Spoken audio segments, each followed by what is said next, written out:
A is to B equal to 3 is to 7 மற்றும் B is to C equal to 7 is 6 எனில் C மற்றும் A இவற்றின் விகிதம் காண்கன்னு சொல்லியிருக்காங்க. இப்போ என்ன கொடுத்துருக்காங்களோ அதை எழுதிப்போம். A is to B is to C.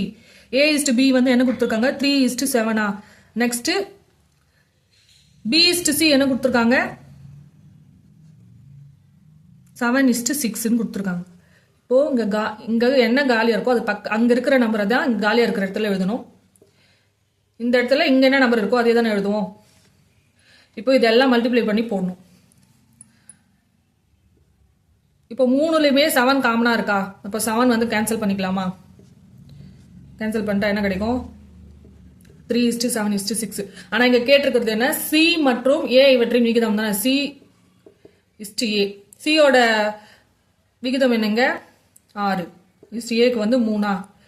இது கேன்சல் பண்ணா என்ன கிடைக்கும் 3 2s are 3 1. இப்போ 2 is to 1.